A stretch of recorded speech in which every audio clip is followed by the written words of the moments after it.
going on, party people? Back with some more Babymonochrome action. This is a round 5 losers bracket match between a welcome guest and Terminal.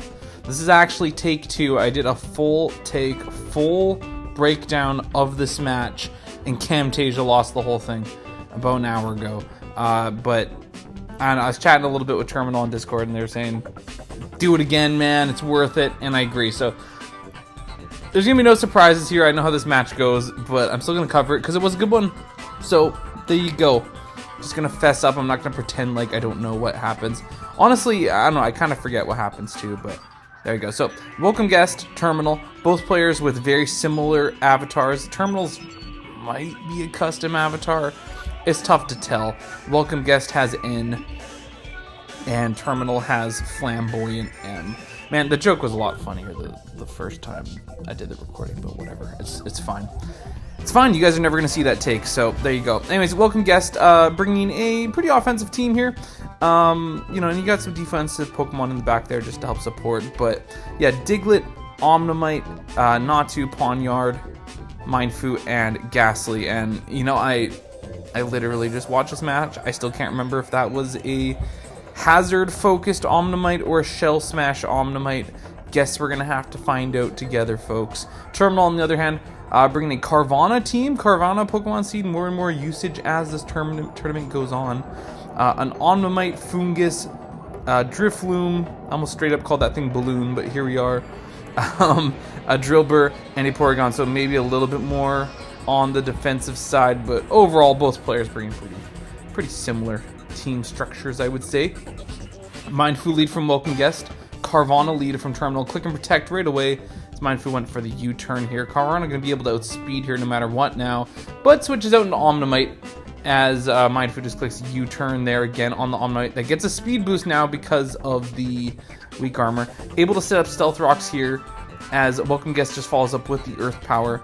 Gets a layer of spikes up too, so there you go. And kudos to Terminal for setting up hazards, knowing a welcome guest has a Natu in the back that could have switched in. Then again, switching in Natu might have been a bit of a ballsy play because that Omnimite could have clicked maybe a rock move or something like that if they're packing it, an Ancient Power or whatnot. So yeah, usually we see players kind of sway away from setting up hazards when there's still a Natu in the back, but no, Terminal said, F that, we're going to go for it. So yeah, like that energy. Fungus coming out here. Welcome guest switching into Ghastly. Take the Giga Drain. Not that well, but we see this thing's actually Black Sludge, so it's not a Violite. So expect that thing to trick later on. Terminal keeps clicking Giga Drain here. Welcome guest opts to switch into Natu on the Stun Spore, which will get Magic Bounce back, but do nothing to Fungus. One, because it's a Grass type, and I don't think it's going to take anything from a Stun Spore anyways, I think, in this generation. But it already has a status anyways, even if that was the case, so there you go. Yeah, Terminal getting out of there, going into Drillbur as Natu clicks U-turn, gets out of there. That does some decent damage, actually. In comes the Mindfu. And Terminal switching to Drifloom here on the U-turn as Pawniard comes out for a welcome guest, trapping this Drifloom, and clicks Night Slash, actually, and just outspeeds and knocks that thing out. So this is most likely a Choice Scarfed Pawniard. In comes Carvanha. Oh, I love this play here. Boom, Night Slash, crit, and that kills. Yeah, and pretty crazy turn. So Pawniard, first of all, not fearing a protect, just clicking it anyways. Welcome guest clicking that, rather.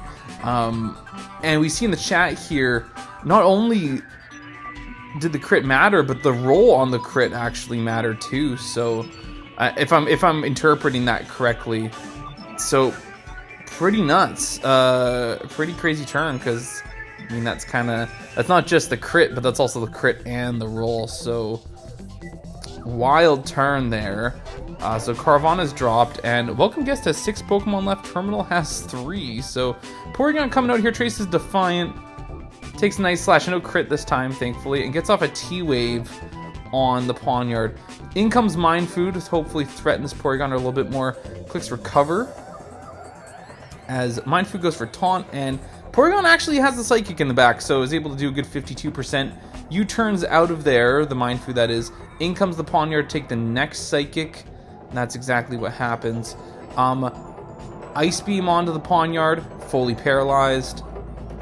Taunt ends. Clicks Recover here as Pawnyard gets fully paralyzed again. Another Ice Beam, another full pair. That's 3 in a row. And this Pawnyard's going to drop to a final Ice Beam there. In comes the Ghastly. So you can say that, okay, 3 pairs in a row, that might make up for the Night Slash crit slash roll. Up to you, okay? Night Slash, you know what I mean. It's meant to say Night Slash the first time, and then I meant to say, like, slashes in, like, the, what's it called? The grammatical symbol? I don't know. But you could say that made up for some of the hacks. We'll see in a sec how things go in that regard. As the Ghastly comes in here on the Foongus. Clicks Trick, but Foongus doesn't mind the Black Sludge because Foongus is a poison type.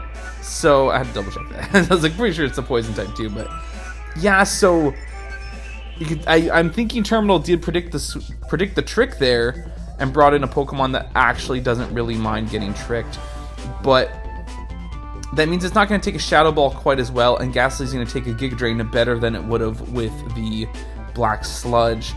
And Porygon's going to come back out here, traces the Levitate, as Ghastly just clicks Shadow Ball and misses a Will-O-Wisp on the Porygon as it just knocks it out with the Psychic. So again, a little bit more revenge hacks there. Mindfu switching in here. High Jump Kick lands, does 80% on the Porygon. Gonna fall to a Psychic though. All of a sudden it's a 3-3 game. Diglett coming out here. Oh, and I totally forgot about that. Yeah, so Welcome Guest clicking Earthquake. Maybe predicting a switch, but also maybe forgetting that Porygon actually had the Levitate ability that was traced earlier on the Ghastly. So tough to say what happened there, if that was a misclick or an overprediction or who knows. But Diglett dropped into an Ice Beam here. In comes the Natu. Lands the Psychic and, well, of course it's 100% accurate, but in comes the Drillbur. Breaks the mold here and then doubles out into Foongus here. On the Psychic, okay, so maybe this Natu is Choice Scarfed, and maybe the Drillbur is too, and it's just bluffing? I don't know. Drillbur comes back out here. Gonna be able to outspeed and click Rock Slide here. It lands. So I'm thinking this Drillbur Scarfed. In comes the Omnimite. Another Rock Slide. Gets the weak armor boost as Omnimite gets flinched, which he kind of needed there. A Drillbur outspeed, so definitely Choice Scarf, that's confirmed here. But Omnimite misses the Hydro Pump, but will outspeed and land the second one. You basically had 2 chances at that, so a Welcome Guest able to get the victory there. I'll let you be the judge if the hacks kind of evened it out, but that's the beautiful thing about this game is, you know, it seems like hacks tends to end up evening out in the end, so there you go. I have a cat sniff in my ear. I think that's a good time to move into game 2 here. Welcome Guest up 1-0. All right, here we go. Game 2, Welcome Guest Terminal. Welcome Guest up 1-0. Here we go. Both players bringing would appear to be, well, Welcome Guest bringing a pretty offensive looking team actually, just with a Pharaoh Seed there, looking to set up hazards and make way for everything else. I would expect a support Volibee here just to be knocking off some items and make things easier for the rest of that offensive core in an Omnimite, which is surely Shell Smash, an Abra, a Diglett, and a Ghastly, all threatening Pokemon. Terminal, however, bringing a much more beefier team to game 2 here, bringing Sand actually. Also bringing in Natu to help prevent some of those hazards from getting up from the Pharaoh Seed, and potentially the Omnimite if it's packing anything. A Cradilly, a Pokemon I always like seeing in this tournament. A Bronzor, a Diglett, and a Frillish. So a lot of Pokemon in this match not actually taking any Sand Chip. Natu will be taking Sand Chip, and so will Frillish from the Terminal side of things. And then as for a Welcome Guest, Volibee, assuming it's not Overcoat, and Ghastly, and that's it, because Abra's got Magic Guard, and that Volibee's almost certainly not Overcoat, but it is an ability that it gets. Let's get into it here.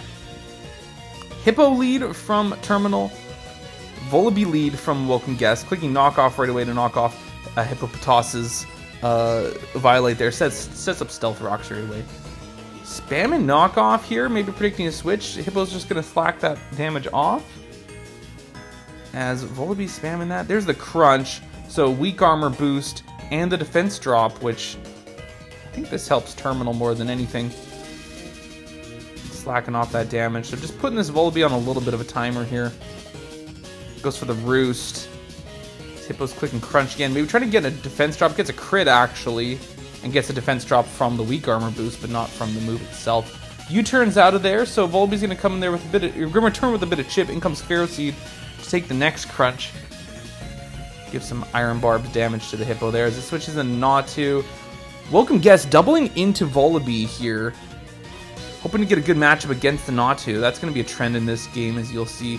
Goes for the Roost as Hippo comes right back out, as this seems to be a favorable matchup for Terminal. Clicks Brave Bird. It's not going to take it as well with no longer having a Violate, but just clicks Slack off to get some of that HP back. Volibee roosting on the next turn. Both Pokemon at full HP now, thanks to their recovery moves. U-turning out of there. Volibee a little bit better shape than it was earlier. In comes the Ferroseed. Take the next crunch. There's the defense drop. Some Iron Barbs damage. And Natu coming back out for Terminal as the Welcome Guest predicts that and goes to Abra this time around. Fires off a Shadow Ball, but Natu's going to be able to take that Spadef drop, the Heat Wave just to break that Sash. Or what's likely a Sash anyways. Frillish coming out here for Terminal. Psychic can do 40% there. Take some Sand Chip. And the Shadow Ball follow-up doesn't get the kill, and Frillish is able to knock out that Abra with a Shadow Ball.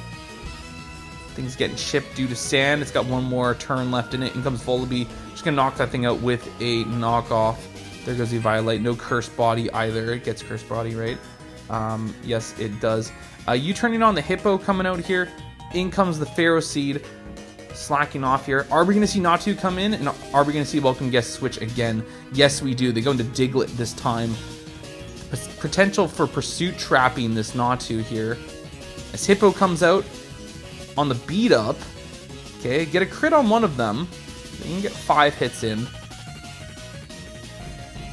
And the Earthquake follow-up. The crit will knock it out. Now, I like to think that mattered, but the Hippo didn't have its Violate anymore, so I'm going to say it probably mattered. And it's important to note that this Diglett's not Life Orb either. It's actually on a balloon. In comes Lileep. As Ferroseed comes in to take the Giga Drain. Not doing much at all. That's quad resisted.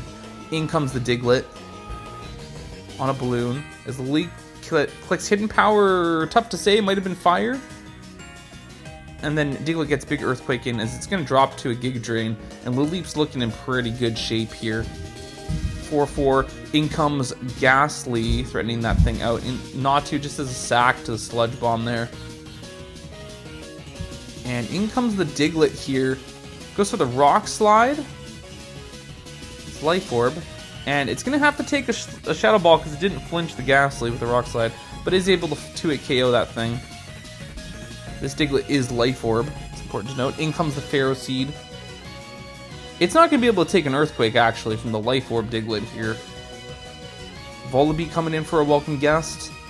That thing's going to drop to a Rock Slide. One more Life Orb hit for the Diglett. In comes Omnimite. And it's going to drop to an Earthquake. So, Terminal taking game 2, tying this thing up. Diglett dies to recoil, but Terminal still has 2 Pokemon in the back anyways. So, we're all tied up. Let's get into game 3. Alright, game 3. Welcome Guest, Terminal. Winner is still in the tournament. Loser is out of the tournament. So someone's tournament life is at stake in this one here. A Welcome Guest bringing, similar structure what they've been bringing this whole match, I would say. You've got a Timber and a Porygon as kind of your defensive core here. And then some offensive Pokemon from the Drifloon, Diglett, Omnimite, which could be Hazard, could be Shell Smash, a little tough to say. Could be running rocks on the Diglett, and an Abra. As for Terminal bringing a team that's a little more balanced here. You got a Pawniard. How many times they brought Pawniard to all 3 matches, or just 2? It looks like just 2. Oh no, just the 1. Oh, sorry, Welcome Guest brought the Pawniard in game 1. Well, there you go. A Ferroseed, and no Natu preventing it from setting up hazards, and no Spinner for a Welcome Guest either. Chinchou, a Ghastly, a Volibee, and an Abra. I'm leaning towards that Volibee being more of a support one rather than Nasty Plot. I haven't seen Nasty Plot really that much recently. Most of these Volibees we've seen in this tournament have been knockoff, U-Turn, Brave Bird, Roost, maybe Taunt, if you can fit it on there. Yeah, let's get into it here. Chinchou lead from Terminal, Omnimite lead from Welcome Guest. Volt switching out of there does 66% as Ferroseed comes in here on the Toxic Spikes. Okay, so I remember this the first time I'm getting too slow to the pause button there. There we go, so Toxic Spike is up. I mentioned this the first time I recorded this. The Toxic Spike is really only for Chinchou, because when you think about it, Pawniard's not taking Toxic Spike, right? Neither's the Ferroseed. Ghastly's a poison type and has Levitate anyway, so it can't remove it, but it can't take Toxic, or it can't take poison because it's a poison type. Volibee's floaty, and Abra has Magic Guard, so clearly a Welcome Guest wants a Toxic Spike up strictly for that Chinchou to get some damage on it. Kind of an interesting move, I think, because you do have a Diglett as well that can maybe switch in on that thing later on, so yeah, I do wonder if this thing has rocks, or maybe if it's Toxic Spike, Shell Smash, and 2 attacks. Tough to say, but interesting play going for the Toxic Spikes. We'll move on. In comes the Timber, as Ferroseed actually just goes for Spike there. Volibee from Terminal switching in here, as Timber just goes for the Bulk Up. Knocks that thing off, so it loses its Violate, and then goes for the Drain Punch for 48%. Now with the Weak Armor boost, that's looking like a 2-hit KO. So Volibee actually can click Brave Bird on the next turn, does a lot of damage, doesn't get the kill, and Timber's able to knock that thing out with a Drain Punch and get a little bit of HP back. In comes the Ghastly. Omnimite switching in as a sack. Ghastly going for the Sludge Bomb there just to knock that thing out. It's a Life Orb Ghastly, it's important to note. In comes Porygon. Traces the Levitate. Pawniard switching in for Terminal as the T-Wave recipient. And takes a Tri-Attack and clicks Iron Head here. Keeps spamming Tri-Attack. That makes me think that this Porygon's packing Psychic. Pawniard actually just getting up Stealth Rocks there. But I'm thinking this Porygon has Psychic and Tri-Attack as its 2 attacking moves to go with Thunder Wave and Recover. Ghastly coming in for Terminal here. Sets up Sub. There's the Psychic, as expected. Switching back into Pawniard here to take the Psychic. And clicks Tri-Attack. We get into a bit of a stalemate here as Pawniard keeps clicking Iron Head. Porygon's going to keep clicking Recover. I do remember this from the first time recovering this game. And it's a shame that first recording got lost. But yeah, and it's important to note that Terminal is not getting fully paralyzed at all. They're breaking through para every single time, which is quite lucky. Pretty interesting. And yeah, and there's a crit on one of them. Comes close to knocking that thing out, but Porygon survives. Able to recover. Another crit would be dire for the Porygon. And just keep an eye on the PP here. Porygon has got 5 recovers left, while Pawniard's got 13 Iron Heads, maybe 12 now. So both Pokemon using that PP, but Pawniard should come out on top here. Well, no, Porygon might get to a safe amount of HP and could just knock this thing out. Crazy it's not getting full para. This might be the turn. Nope, clicks Recover. Still no full para. There's the Tri-Attack, so yeah. Oh, it doesn't quite knock it out though. And then knocks it up on the follow-up. Now it's important to note this Porygon has 1 Recover left. So Welcome Guest kept 1 in the back. Ghastly's just gonna come in and revenge kill this thing anyways. Takes a Life Orb hit. In comes the Diglett. Potential Pursuit Trap here. Yes! Lands it and knocks out the Ghastly. No way you're taking that with a Life Orb. In comes the Chinchou. It gets poison, as he mentioned. Does a lot to that Diglett with the Ice Beam and is able just to knock that thing out with an Earthquake. Lives the Ice Beam. In comes Abra. Gonna revenge kill with the Shadow Ball. Not gonna take any poison damage because of Magic Guard. In comes the Drifloon. Ferroseed switches in for Terminal here on a Sucker Punch. Good read. Goes for the Acrobatics. Gonna take some Iron Barbs. It's got that Unburden boost now for the Abra. Gonna live a T-Bolt. Get another one off. It's gonna drop to Iron Barbs though. As Terminal actually just sets up a Spike here, knowing that. So good play. In comes the Timber. It's gonna live Hazards. Be able to click Drain Punch here. Gets enough HP back that it'll live Iron Barb's damage too. Here's the Abra. Timber's just going to click Mach Punch here just to... I mean, it's pretty much your only play because you're going to die to hazards anyways. And a welcome guest switching in Abra finally. If this thing's sashed, this is GG. Yes, it is. Lives the Shadow Ball and is able to knock that thing out with a Shadow Ball of their own. I think I forgot to mention that it says Scarfed Abra. I'm trying to remember what turn that was revealed on. I might have to go back a bit here. Oh, it might have been here on the Diglett. Yeah. So I remember covering that during the first recording. Yeah. So Abra outspeeds here, which confirms that this is a choice Scarfed Abra, rather than it being sashed, right? So that, you know, didn't play a role in the last turn because welcome guest brought a sashed Abra, which was going to live any hit anyways, and with that damage, Shadow Ball's just going to straight up knock that thing out. So a welcome guest moving on to round 6 of losers bracket. Terminal sadly out of the tournament. Well fought tournament. I think they played very well in the few games I've covered of theirs. And yeah, there you have it. So stay tuned for more Babymonochrome action. Be sure to like, subscribe, and all that. Thanks for watching. Peace.